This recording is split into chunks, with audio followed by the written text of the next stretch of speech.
Patrick, to you, I wanted to ask you then, is Europe at war with Russia? And what are the consequences? Because they're talking about shutting off the gas again, and this time by 2028. What are the consequences here? Because it seems like it all has been backfiring, will continue to. The consequences are pretty well documented by now. I mean, mainly the economic consequences are pretty obvious. There's no argument about the damage that's been incurred by Germany, first and foremost, as a result of sanctions and also the sabotage of the Nord Stream pipeline. And yet, this doesn't somehow get factored into the political conversation, definitely not in Britain, and ditto probably in Europe. This is like central to the discussion if you're talking about, is it worth it or not, or what's the benefit for European countries to escalate this proxy war in Ukraine, or just cut their losses and just be happy with a new Maginot line that extends down from Kaliningrad right down to the Black Sea. Why would you want to do any more than that? Because the risks, of course, are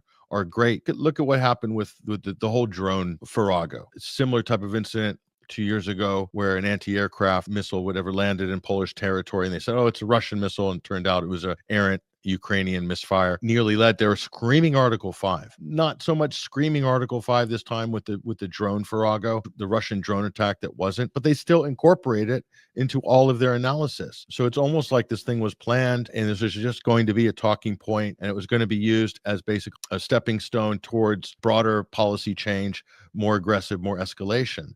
So they're kind of locked into it. The whole point of politicians, it seems, isn't that any particular politician in the US or within NATO's sphere at the moment can change the policy of Russian encirclement and full militarization of Europe and increasing escalation and aggression between East and West. The only question between politicians is how fast they're going to accelerate that process. It's either going to go slow with some politicians or really fast with others. All of this is choreographed on both sides between Washington and Europe. What matters is the facts on the ground. How can anyone believe or even care anything that Donald Trump says? And he's got this rotating doghouse. Putin's in the doghouse this week. Next week, Zelensky's in the doghouse. Next week, Putin's back in the doghouse. So there's nothing substantial happening. All you have to do is listen to the U.S. team. They can't articulate anything of substance. They won't admit how we got here in the first place. They won't tell the truth on that story. What they do, and they're doing this with the Middle East as well. They did this in Sharm el-Sheikh. They never consult anybody. They show up with this pro forma plan, and everybody has to accept it. This is like where the United States is at right now. The thing that's most horrifying to me, there's not a damn Democrat that'll push back against any of this. If this was a football match, the goal's like totally open. You could just be scoring nonstop,